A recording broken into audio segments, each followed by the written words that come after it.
We're Jordan and Desiree, and not long ago, we fell in love with the idea of selling everything and buying some land out in nature. I would close my eyes and dream about walking out my front door and like being in the mountains. Away from the craziness of civilization, where we can build our own home, work the earth with our own hands, and carve out our own little slice of heaven. This is so nice. It is really nice. Basically, we want to build a mountain homestead, and recently in the mountains of North Carolina, we found the perfect piece of land. Or is it? I've got a handful of due diligence things that I want to check on the property today. Honestly, we have no idea what we're doing, so we could be wrong. Oh, thorn bush. But I mean, it looks pretty good. So this week, we're going to tour every square inch of these 2.5 acres on the edge of the Smoky Mountains to see if this land could become our dream homestead, or if we might want to steer clear. This is gonna be a bitch to remove all this.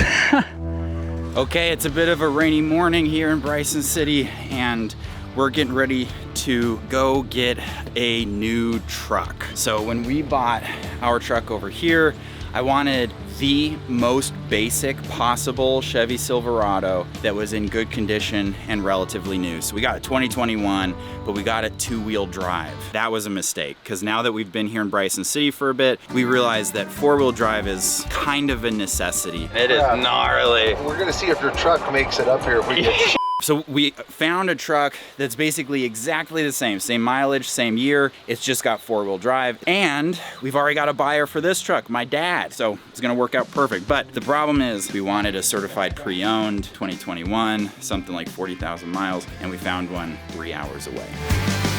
Isabella, is this your new truck? Oh, that's nice. I'm very happy with it. I think it's gonna be a great truck. It's also the Trail Boss version, so it's got upgraded suspension, which will be really good for that, you know, kind of bumpy road that we gotta take to get up to the property. Wow. Do you like it?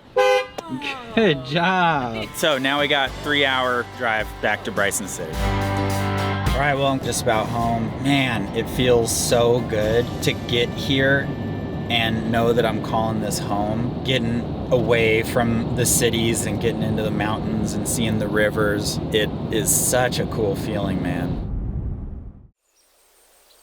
Look, Dada got a new car. It definitely looks a lot more manly. Yeah, this one is like, I'm a truck. And that one's like, I'm a truck. I'm a truck too, I can carry stuff. He's like, yeah, right, pansy. He's like, just put it in my bed, I swear I can do it. And he's like, whatever, I'm going to the gym. I like it. Good find, buddy. Yeah, thank you. We are in the process of looking at some homes in and around Bryson City for Abuelita, because we're trying to get her to move close by. And we're looking at one house that is just on these crazy mountain roads. Yeah, it's definitely very intimidating. And there's actually snow on the ground up here.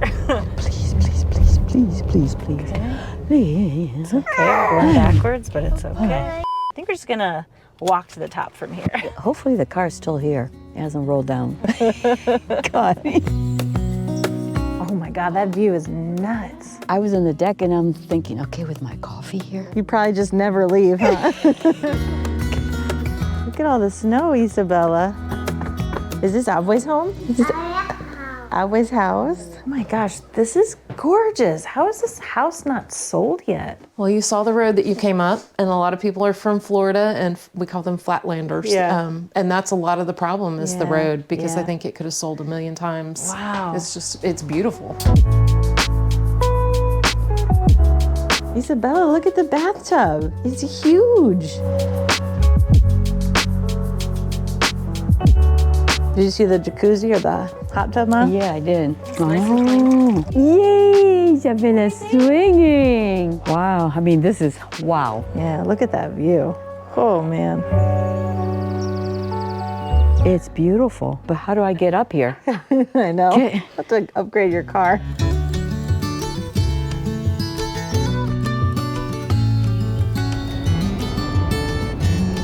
Holy moly, that's an elk. Whoa, what's up, dude? So I am off on an early morning mission to our new property. Basically, I've got a handful of due diligence things that I want to check on the property today, just kind of doing our research, making sure we want to buy it. But I figured this would be a great time to get up there just after sunrise to check out what the view looks like at this time of day, because I bet it's freaking epic. Both the auto four-wheel drive and the improved suspension that this truck has over the last one will make this road much, much easier to drive every day.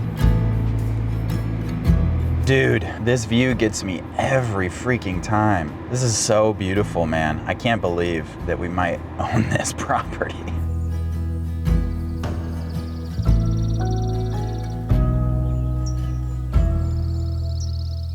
So at this stage of building our mountain homestead, it's all about planning and learning. From meeting with excavators to designing floor plans, figuring out what chainsaw to buy, or designing our septic system. Lately, I've been spending all day just thinking, learning, and planning. And honestly, I love this stage of any project. But when it comes to winding down at the end of the day and trying to get some sleep, my mind is just still racing, trying to think through all the projects that we've got coming up. And that's why I absolutely love the sponsor of today's episode, Beam. Beam makes a sleepy time hot chocolate called Dream that seriously helps to improve my sleep. It's delicious, has no added sugar, and only has 15 calories, so it's a great guilt-free way for me to wind down at the end of the day. It's full of ingredients that help me fall asleep and stay asleep, so that no matter how much planning I'm doing, I wake up feeling refreshed and ready to start again. So get the sleep you deserve by clicking the link in the description below, or scan this QR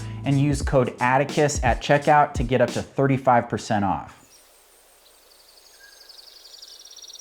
Man, what a beautiful sunrise, dude. This is nuts. I freaking love it up here. So the property is south facing, so it's gonna get sun for the vast majority of the day throughout the winter, which is great because that means we're not gonna have any like ice that like doesn't wanna thaw or anything. And then in the summer, like all these trees are gonna have leaves. And so we won't actually get sun on the property until way closer to noon, which will be great because it'll keep things cool around here if it gets hot. And actually the exact same thing is true of sunset. So in the afternoon, the sun's gonna get hit by these leaves here. So I think in terms of like passive like heat regulation on the property, this is ideal. And honestly, what I love about this property other than the view is the fact that it straddles a ridge. Ridges are like the most valuable parts of land in the mountains because you can get a house up high, you don't have to deal with like the steep slope of the hillside. But typically when people subdivide lots, they want to double up on the value of that ridge. They want to charge 2 people for 1 ridge basically. And so they'll have the property line on the ridge. But this property is unique in that it straddles a ridge. And so my goal is to build the house here and then build our workshop down here. And I'm actually, with this property, hoping to build a pretty substantial workshop, maybe like an office with a bathroom. And the goal would be to make that structure as simple as possible so that we could build it really quickly. And we would build it first so that when we're living here on the trailer, we could have like a lot of amenities as soon as possible. So we could have a washer dryer, a full bathroom with like a bathtub for giving the kids baths. I think that this structure, getting it up as fast as possible, would make it so much easier to live in a 26-foot trailer with a 2-year-old and a 2-month-old. But what I wanna do right now is head down into this brush and figure out exactly where the property line is down there and figure out exactly how much space we would have to build this workshop. Obviously, this is not a super accurate way to figure out the property line. Super rough estimate, this is the property line here, which actually means that a fair chunk of this flat ridge that I was hoping was on the property is not. That's our neighbor's property. When we remove that hillside to create more parking, all of that dirt and material that we produce is gonna get pushed onto this ridge. And so the question is, how much of this ridge is gonna get taken up with that fill material? And then how much is gonna be left over for the shop? This line is basically the edge of as far this way that the workshop could be. So let's take a measurement and just estimate how wide it could be here. I don't know that much about excavation, but it could easily be 26 feet wide. On one hand, like, we're gonna own this shop a long time, so the bigger it is, the better. But on the other hand, the smaller it is, the more likely it is to fit here. And then also the faster it'll be for me to build it, which would be a good thing. Okay, so next I'm going to measure basically how much flat ground we're gonna gain if we eliminate this berm here, this bit of the ridge. I'm gonna take a quick measurement and just see roughly how much land we would gain. Oh, all right, here we go. 35 feet. Pretty sure 35 feet would be plenty of parking. This property does not have septic and it does not have a well, but with a well in particular up here in the mountains, you never really know how deep you're gonna have to drill to find water. And the cost of a well is generally like directly correlated to the depth. And it's possible that the depth would have to be super, super deep because we're up on a mountain. So the only good option to do some research on this is to just chat with the neighbors and ask them how far they had to drill. I'm not gonna film the actual house to respect the privacy of our neighbors, by the way. Okay, just got done chatting with the neighbors. I actually wasn't able to talk to very many of them because a lot of our neighbors here, their homes are short-term rentals. Now, there's none of them like right next to us. So that's the other problem, is there's very few neighbors, right? They're all very spread out. I can't actually see a single neighbor from our property. But I did chat with two neighbors and they both said that they had purchased their homes with wells already installed. They didn't know how deep they were, but they know that their wells work just fine and it's just not been an issue for them. So the fact that we, have basically people on either side of us that have no issues with wells is definitely a good sign. One thing that I realized when I went to see my neighbor's property, he cleared the area below his house. He's got like a hammock down there and like a little gazebo. Like, it's just a really cool, like, chill out spot. And I feel like that would work really well here. So then I was thinking, I think we could actually put the shop up there on the ridge above the house. So I'm gonna run up there real quick and just kind of confirm that if we built up there, we wouldn't be constrained in terms of the build size. So this area is super dense. Oh my God. There's just no better way for me to do this. Oh, thorn bush. I'm actually so excited about the day that I get to like come up here and just clear this out. Like, I'll definitely leave the bigger trees because they're beautiful. I mean, I don't know, check back with me in like 2 months. Maybe I'll be super over it and exhausted, but like right now, the idea of walking around here with a chainsaw is very exciting. Oh my gosh. But yeah, as of this moment, it's very difficult to make my way through here. I want to figure out the buildable width here because I know I've got plenty of length going from here to the road.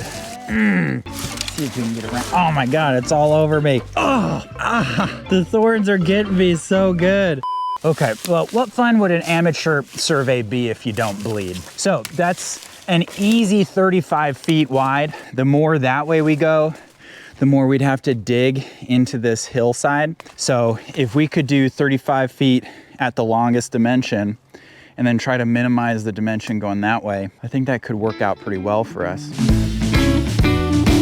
Last thing I want to do here today is I just want to walk the perimeter of the property. One of my dreams with a property like this would be to be able to create a trail, like a nature trail. It'd be awesome if we could have like a 10-minute little walk in the woods. I'm gonna do a quick perimeter check, see how doable a trail would be.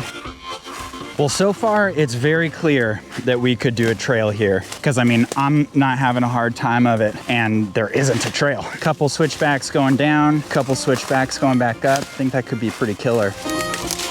Yeah, so this area here is the area that they cut the trees down so that the build site could have the view that it has. They didn't remove the trees when they cut them down. So this area is just like a giant debris field. Whoa. I don't even know how I'm gonna get past it all. Cleaning this up would definitely be high on the priority list, especially since we're probably gonna hopefully do the leach field over here. Okay, this is the part, Jordan, where it's important that you don't hurt yourself. Okay, oh, this is gonna be a bitch to remove all this. We are now back at the build site. I think that would make an awesome 10-minute little hike. Let me catch my breath. And then when we get back to the house, got this epic view. That's basically everything that I wanted to do today, and I am still completely in love with the property. I gotta talk to some more neighbors, try to suss out the whole well situation a little bit more, but at least so far it's looking good. Otherwise, I think this is it, dude. I think this is it. So I'm so freaking pumped, dude. Can't wait to start cutting down some trees, man. Start sculpting the landscape. This is gonna be awesome. Okay.